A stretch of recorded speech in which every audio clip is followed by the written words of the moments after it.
भगवान शिव अपनी एक जटा को कैलाश पर्वत पर पटकते हैं और उससे अनेकों रुद्रगणों के साथ साथ उनका सेनापति वीरभद्र उत्पन्न होता है और एक टुकड़ा जो बच जाता है, यानी जटा से 2 टुकड़े हो जाते हैं, उसमें से एक टुकड़े से भयंकर रुद्रगण कोटि संख्या में और एक टुकड़े से महाकाली उत्पन्न होती हैं।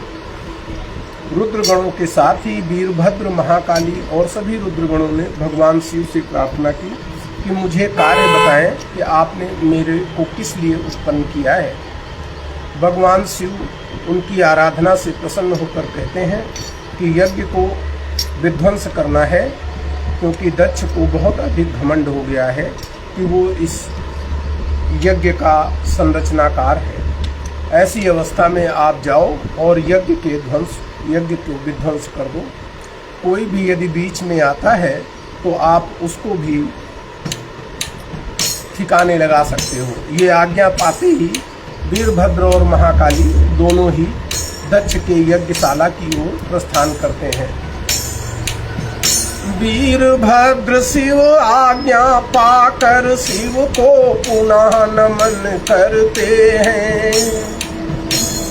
लेकर संग महाकाली यज्ञ स्थल और गमन करते हैं।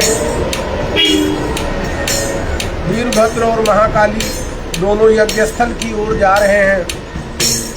कोटि रुद्र गण अतुलित जोध्या वीरभद्र के संग चलते हैं। ऐसा लगता स्वयं काल ही क्रोधित होकर चलते हैं। वीरभद्र शिव रूप धार कर जिस रथ पर शोभित होते। वीरभद्र भगवान शिव का स्वरूप धारण करते हैं और रथ के ऊपर विराजमान हो जाते हैं।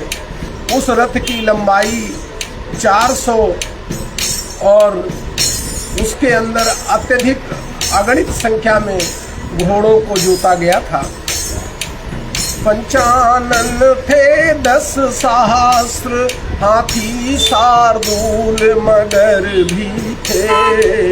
रक्षा हेतु मत्स्य रथ के आगे आगे चलते थे। 10,000 तो शेर ही उस रथ से जुटे हुए थे। उसके अलावा हाथी, शार्दूल और मगर आदि भी बहुत सारे थे। मत्स्य स्वयं रक्षा के लिए आगे आगे चल रहे थे। काली कात्यायनी अरुईसा चामुंडा भी चलती थी। काली कात्यायनी शानी चामुंडा के संग चलती थी।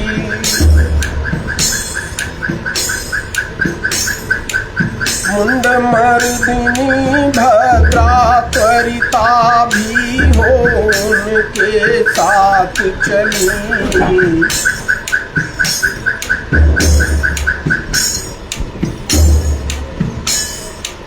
मुंड मर्दिनी और वैष्णवी नामक मुंड मर्दिनी और वैष्णवी नामक नव दुर्गाएं साथ चली। साथ में शिवगण सेना करने दक्ष यज्ञ का नाश। संग डाकिनी और साकिनी, संग डाकिनी और साकिनी भूत पिशाच गमन करते थे।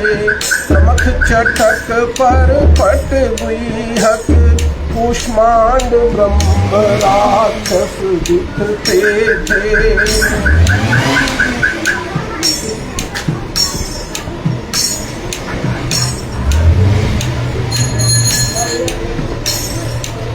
भैरव क्षेत्रपाल आज्ञावश हो वीरभद्र के साथ।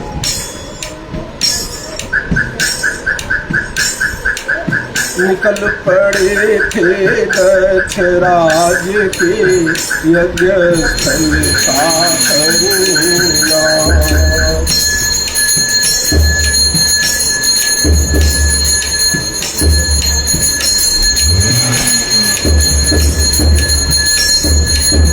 चौसठ सहस्र कोटि जन सेना उनके साथ साथ चलती, चलता उनका वहाँ वहाँ धरती हिलती।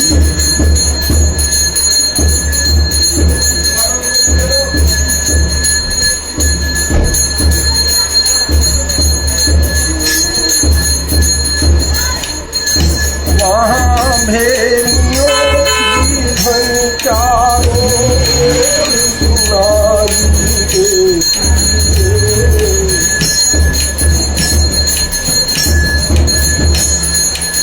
शंख जटाहार मुख श्रृंगों की भी ध्वनि उनमें सुख थी।